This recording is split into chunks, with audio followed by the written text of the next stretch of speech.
later.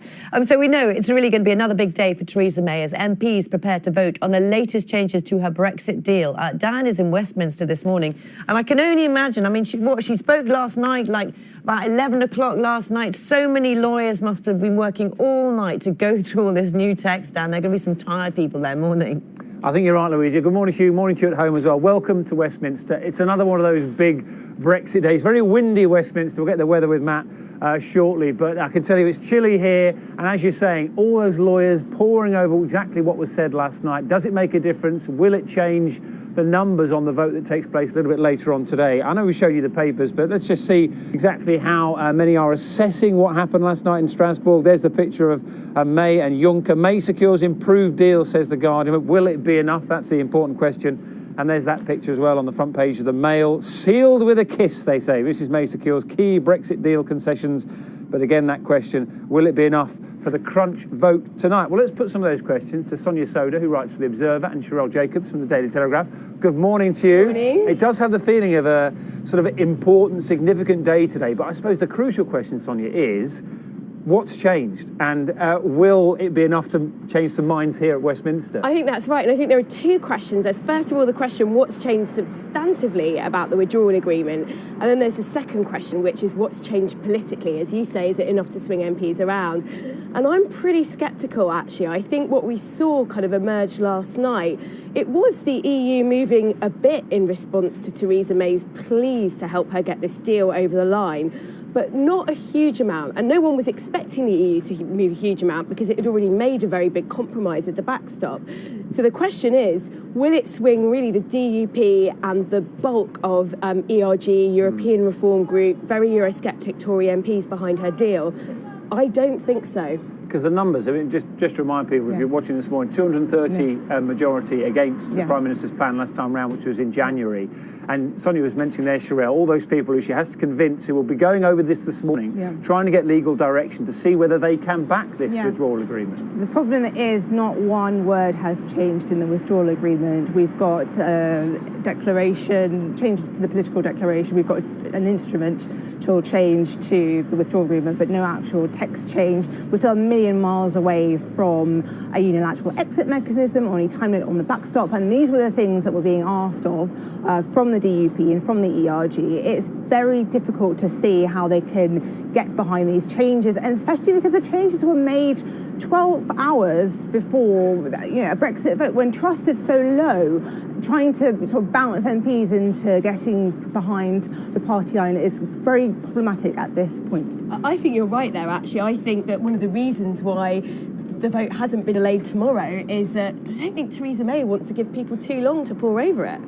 Yeah, and that, I think that's many people making that point this morning as well. I suppose now I know this is a hard question to ask you in terms of what will happen next, because really nobody knows. And what we've learned from this Brexit few months is that anybody who makes predictions really hasn't been paying that much attention. But in terms of what might happen, do you still think, Sherelle, that potential there might be an extension to Article 50? Because it's 2 weeks Friday. It is meant to be the day that we leave. I don't necessarily think it's inevitable. A lot of people think that it's inevitable that if this deal fails that we'll have an extension. I think what the Prime Minister can do is actually try and call the bluff of some of these Remainer MPs, because if she doesn't have a vote on the extension to Article 50, yes, people might walk out of Cabinet, people talk of MPs leaving and defecting to the TIGs, but I actually think that they will not want that because it might precipitate a general election, and to be honest, the independent group will be wiped out in a general election at this point. So I actually think that if Theresa May stands firm, you might not necessarily see that fracturing that would sort of lead to an implosion. I just don't think that's politically tenable for her. So I think if she loses a vote on this deal, I think the threat from people in her cabinet to walk away is very real, and that could cause her a real blow, actually, and could really, put her the future. But I do think what's going to happen. So I think the fight after. So I think if she loses a vote today, as I expect, she might pull something out the bag, but I think she will lose it. the big fight will move on to the length of the extension. Now, she is very much going to be reluctant to ask for anything but a 3-month delay, because a 3-month delay is quite a good way of recreating an even sharper cliff edge at the end of June to get her deal through. And for me, the really key thing is that MP's going to do the brave thing and force her through a vote in the Commons tomorrow or Thursday to ask the EU for a substantial extension that would actually allow something to sort this gridlock out, for example, through a referendum on her deal. Sherelle, do you want to come back Yeah, in I just on wanted to say, we've also got to acknowledge the fact that if there is an extension to Article 50, a lot of people will be very angry, a lot of people will be very disillusioned. A lot of people will see that as the end of Brexit or, movement being put in place to end Brexit. And I think that even if you did get to the point where there was a proposal put to the EU for an extension of Article 50, they will present then their terms. Their terms might not then be favourable. Then it's going to be very interesting to see MPs, especially MPs in Leaver seats, where they'll be feeling